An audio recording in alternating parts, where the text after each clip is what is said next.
Hope everybody's doing okay. This is Slaves of Satan part 43. Last time I was still getting into this falsely so-called alien deception, because if you watch these, you know they're not aliens. But this time, I'm going slightly back again, to bring up somebody that people seem to be very, very unfamiliar with in this era. And this person is still one of the figures responsible for the morality, the destruction of morality that put the gigantic shadow of death onto this world. Um, and a lot of times, this is the problem, especially these young people. They think that just because it's a name that you don't hear thrown around, or just because they're somebody from the 19th or 18th century, just because they were alive in the 1800s, they think that they're not important. But a lot of these people is the actual important figures.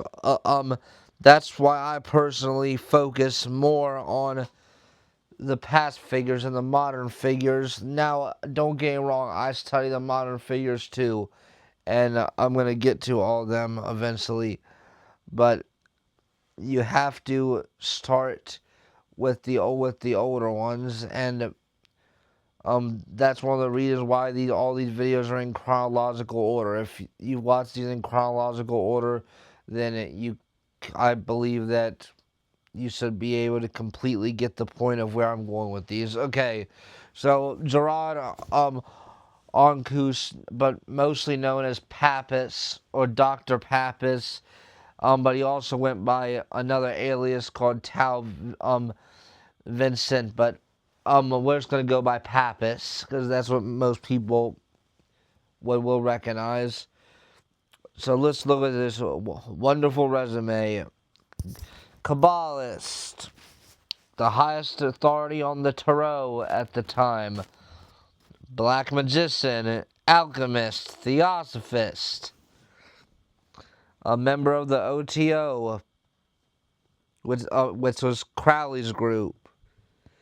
Inspired by black magician Eliphas Levi, who's famous for drawing the Baphomet and that other artwork of the As Above, So Below. He was a transcendentalist magician, I believe. Episode maybe 4 might be about him if you go back. The quality wasn't good back then because I didn't really know what I was doing, but it did pick up at 6. He was a member of the Hermetic Order of the Golden Dawn, a member of the Hermetic Brotherhood of Light. He was part of the ancient primitive rite of Memphis Mitrium, which is the masonry that goes beyond the 33rd degree.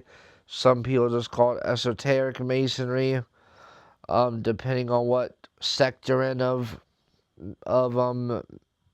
Memphis Mitrium. It can go up to 99, but in very rare cases, if you're in the right sect, it can in fact go up to 360. But when it starts to get very, very strange and these very ancient secrets start to be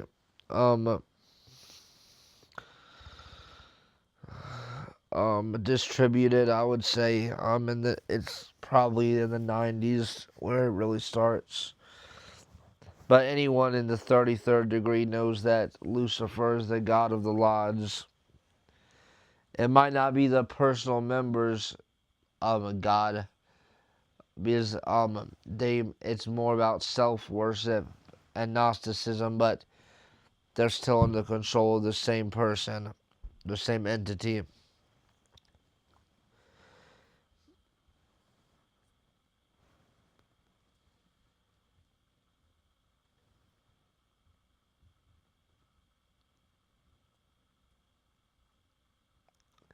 He was a student of a guy named Anthelymnizer. Now he's really not a famous person. He wasn't really in any groups, but he was known as one of these so-called Christian mystics. But he was not a founder of his own religion. Not that I know of. I would have to double check to make sure. Um, I guess he was kind of like Emanuel Swedenborg, if you know who that is. Supposedly he performed all these miracles, but a lot of these people that claim to be Christian Kabbalists and stuff like that, they're performing miracles by using the dark arts. He is a medical doctor. Imagine you need help and you go see and you accidentally get Dr. Papus at a hospital. And of course we have the Crowley connection. He knew Crowley.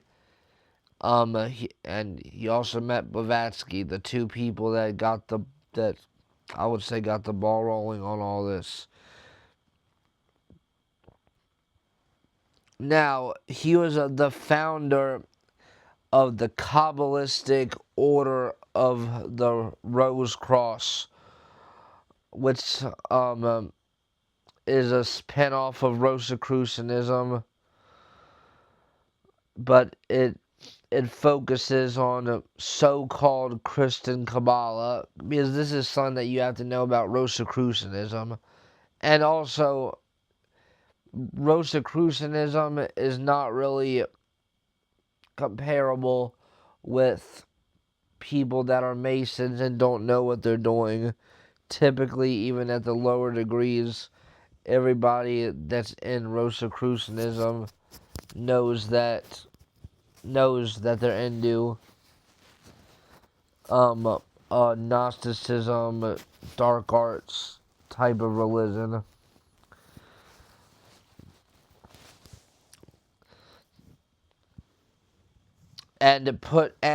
Yes, they are labeled Christian, but just like nowadays, they slap the term Christian and put on everything. Like there's even Christian yoga now, while they call it holy yoga, while yoga is obviously satanic for anybody that has done research on it. Even the people that live over in India that are Hindus, they're furious that people over here are practicing yoga and not giving honor to the false demonic gods that the Hindus worship. And there is no Christian Kabbalah. You can slap that title on it, and you can use the Zohar, the Ein Sof, whatever book you're using to understand Kabbalah, and you can try to make these biblical and interactions with these codes or numerology, and try to make it seem like it's more of a spiritual experience. But when you start with this Kabbalism and you start with this numerology stuff, and there's nothing wrong with numerology when you're trying to figure something out. Like if you're investigating somebody and you notice that it's just unbelievable so-called coincidence after coincidence after coincidence where the numerology adds up to the same thing that represents the same thing, like over and over and over and over and over again. Well, I don't believe in coincidences anyways, but to that extent, I believe in Christian numerology. But using it for the Holy Scriptures or any form of Kabbalism is a big no, but I know numerology is sometimes using it, and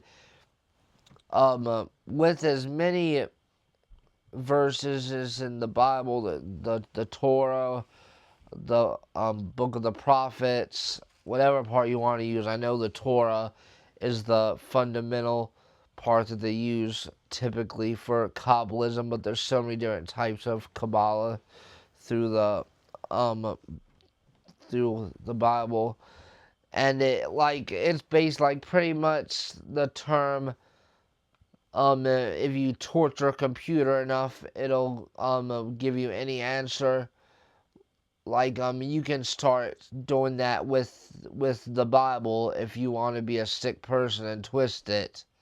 Like these vampire religions, they'll take verses out of the Bible and try to say that Jesus was leading a vampire cult, or that he was teaching people how to be vampires. He was a Martinist, and he was the founder of the traditional Martinist order, which is slightly different, but pretty much the same thing with a new leader slapped on and the same teachings. And I'm not gonna do a deep explanation of what Martinism is, because eventually I want to start another series called Connecting the Cults to do a very deep exposure on all these different types of false religions and these societies. But primarily, Martinism gives you the false promise that through these Eastern mysticism, Orientalist techniques, then you can reach the level of enlightenment that Adam and Eve originally had in the Garden of Eden before the fall of man, which is absolutely false. Even if somebody finds a way to cheat death, there's two things to remember. One, if you're no longer made in God's image, you're Satan's children at that point for good. And also, what to remember is you're still not the same as before the fall, even if you achieved that, because you're no longer a divine being like Adam and Eve that was made in God's perfect image and immortal, and probably had, in my studies and based off books like the Book of Adam and Eve, they almost certainly did not have any blood up until that they fell. So the Martinist is ridiculous. He was a bishop,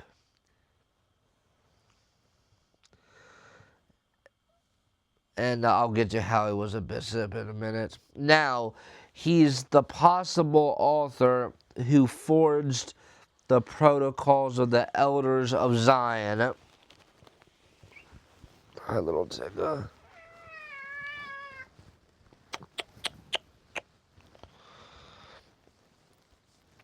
So the protocols of Zion, they are basically a list of terrible plans that was supposedly made by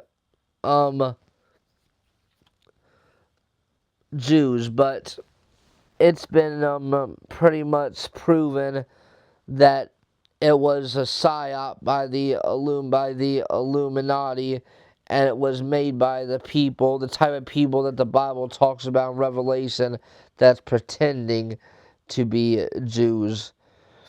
Because a lot of times you'll have these people that really accuse the Jews of just being bad people. Oh, there you go. Oh no, no, no, no! Now's not a good time for the table. Um, um but even the modern Jews that don't accept Jesus, um, a lot of them are not these evil people like they're made out to be. Like the Babylonian Talmudic Jews are the bad ones. And most people that have studied it have come to the terms that the protocols of Zion, the protocols of the elders of Zion was wrote by like the Talmudic Babylonian Kabbalistic Jews or a whole different organization together, or possibly papus has been linked to this.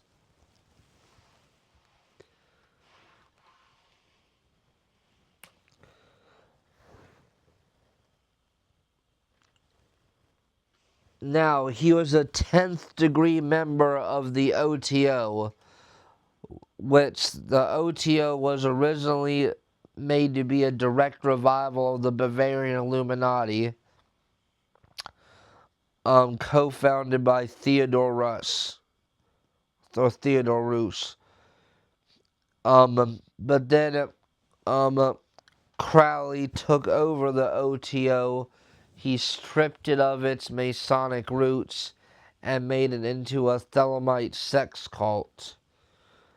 And that's still how it is today. And when you get to the ninth degree, um, is when sex magic starts being taught. Um, I believe masturbation, magic, and I believe the 10th degree is when um man to just basic man to women sex magic is what's taught. And also when you get to the 10th degree, um uh, is when you start to have a pull in the organization. He was raised to the 10th degree, which it goes up to 12. The 11th degree is who the leader of that OTO lodge. And I'm sorry if this is starting to get too graphic, but just skip like a minute ahead if you just don't want to hear what the 11th degree is, or maybe 2 minutes ahead. If you get to the 11th degree, that's when you start learning about. That's when they start having anal sex magic. Now, when Kenneth Grant took over the OTO, he he said that in his opinion, he thought that it should have the 11th degree should have just been man to woman basic sex instead of anal sex. And in the OTO, because it's so disgusting and gross, the communion wafers, because they do this inverted communion, of course, it the it's you drink blood, and the wafer has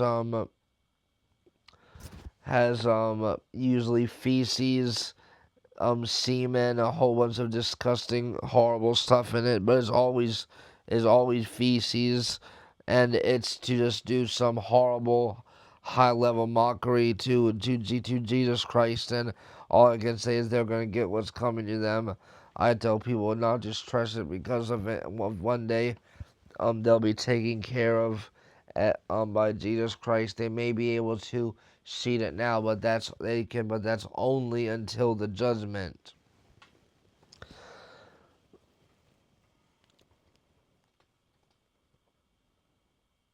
Now, Pappas helped Theodore Russ establish the Gnostic Catholic Church, or in a way you can say reestablished. And Crowley had a big hand in that at one point as well. and they do the disgusting stuff with the inverted communion wafers and the blood or semen instead of wine. But something that's notable is the Gnostic Catholic. Well, let me explain what it is first. The Gnostic Catholic Church is just a complete inversion of everything of how they worship, who they worship. They primarily worship the devil, the Antichrist, and the false prophet. And while the regular Catholic Church is very satanic and secretly worship um Tammuz, Semiramis, and Nimrod, um and the saints in the basic Catholic Church are secretly the Roman and Greek gods as well. But in the Gnostic Catholic Church, they have their own saints too. And if you want a quick list of people that are very evil and the enemies of God from the past, that goes all the way back to BC, like some even 4,500 years ago. Just look up lists of Gnostic Catholic saints, and not the first web page, but the second is the one with a list of all of them. And there's reasons why every single one is on there. Some of them, a lot of them are not openly completely evil, like Theodore Russ, Papus, Crowley, people that was involved with this um Gnostic Catholic Church and the OTO, and many people that I talked about have been involved with this if you go back. But they have their own list of saints that they praise and give honor to. Um and it's just people they feel like in some way liberated mankind, but to them liberating is um uh, is finding a way to help society break the rules that our Lord God Yeshua put on this planet for us. It's a very horrible, evil organization. Now, when John Yarker died, Pappas became the Grand Hierophant of Memphis and Mitrium Masonry, which is not the 99th degree. I believe in Germany, um, uh, um, uh, what's Rudolf Steiner held this as well. Um, uh, Crowley did.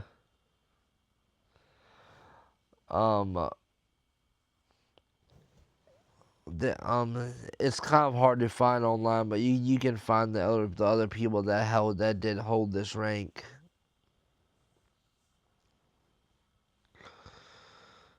Now, he died when he was only 51 of tuberculosis.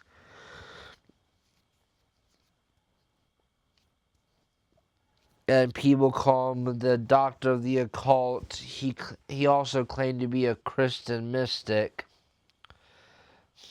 which is tricky because there is some Christians, including myself, who if someone asked me to go in detail about what I believe in esoteric Christianity and mystical Christianity, but not in. I want to make it very, very clear, not in the sense that these people that I talk about do. By the esoteric, I mean I'm somebody that really, really breaks down the verses in the Bible to really understand the deepest meaning possible, because there's layers of meaning to these scriptures, and they're all true. I'm not someone that says the whole Bible is coded. No, the Bible can say have one verse and it mean 20 different things, but there is no contradiction. That's something that makes the Bible such a supernatural book. And I also use all the books that were banned from the Bible, um, uh, from the Council of Nicaea and from King James, the Catholic hierarchy. I use all the Dead Sea Scrolls. I use the all the pieces of information that I can get, as long as it does not contradict what is known to be in the Bible. Then I believe in it and I use it. Except the Gnostic scriptures; those are pure evil. And by mystical Christianity, to me, that is spiritual experiences. And people these days, they try to say, well, that's evil. You just want to be a Christian because of spiritual experiences. And I think that's a cop out, pathetic claim. I understand that things like the Kundalini mimics things that you would see at a Holy Spirit filled church, but um the devil tries to copy everything, or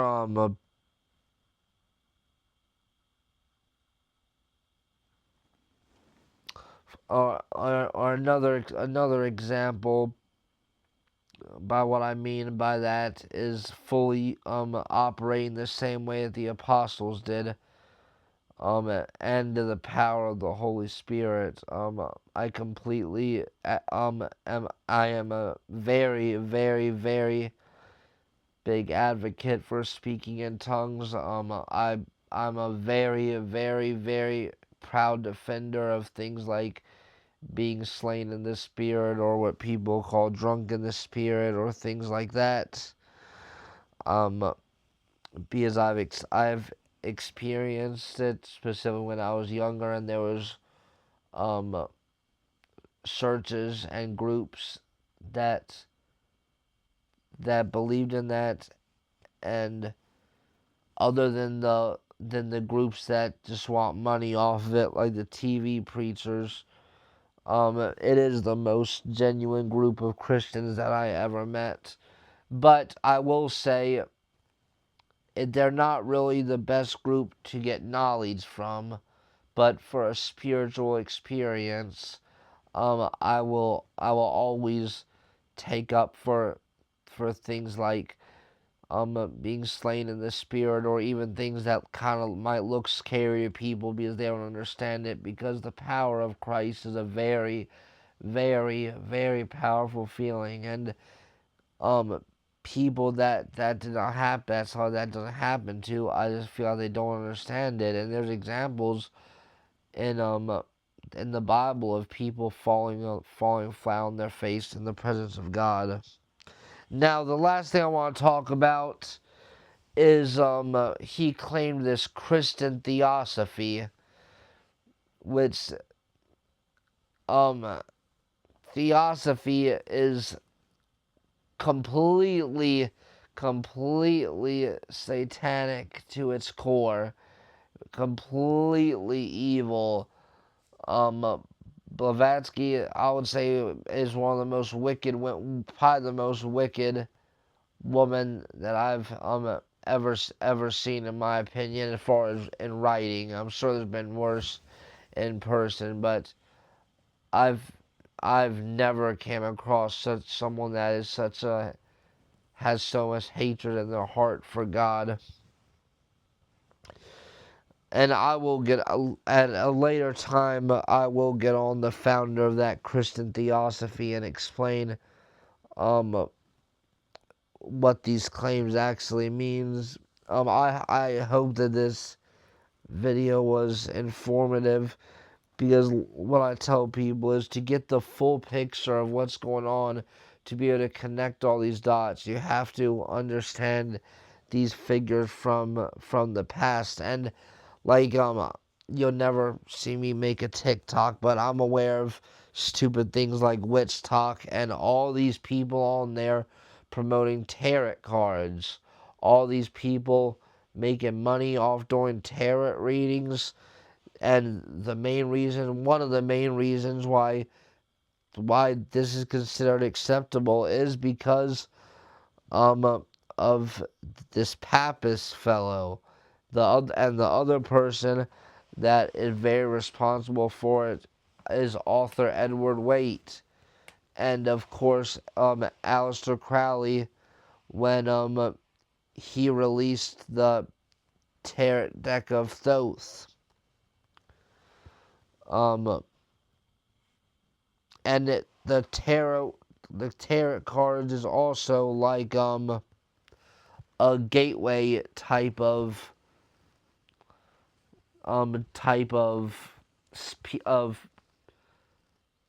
dark art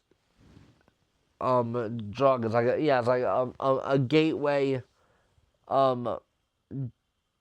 to the much more evil dark arts, because somebody might mess with tarot cards, and for the devil to trick them, they're not gonna feel a very evil experience. They'll feel calm while they do it, and then they'll get a reading, and then they'll listen to it, then something good will happen, and they think that they found out the secret to having a happy, fulfilling life. And then slowly they will begin their descent into much, much, much darker things.